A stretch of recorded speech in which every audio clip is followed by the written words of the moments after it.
here's how you can find a document on the iPad. So let me show you exactly how it works. If it's your first time here, most definitely subscribe so you never miss anything important.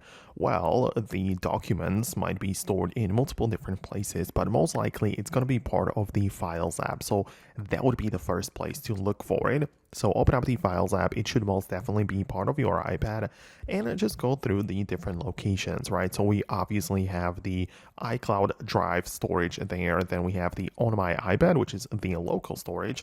Personally, I have most of my stuff in the On My iPad. But yeah, you can go through the folders and try to find the document. But to save some time, it is actually much better to use the search feature. In the top right, you can click on the magnifying glass. And if you know the name of the document, that would obviously save us a lot of time. But even if not, you can look it up by the file extension. So if we are looking for a PDF document, we can literally just type that in. You can see PDF, and this gives you the option to look for documents which contain the phrase PDF in the title, or you can pick the actual PDF file type, right? So you can click on that, and it's going to show you only the PDF documents.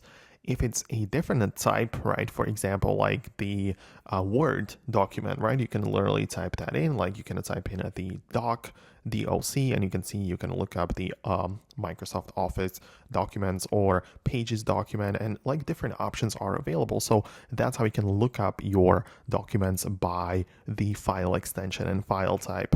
One more thing though, if you are downloading documents from the internet, from Safari, it would make sense to open up your Settings app, check out the apps section at the bottom where you can look up Safari right there. And when it comes to downloads, you also get to pick the download location. So you can tap on this, and as I said, I save it on my local storage, which is called On My iPad, but you might have it set to something different, and it's good to know for the future reference, because if you then just download some kind of document from the internet, it's a good idea to know where it actually gets saved.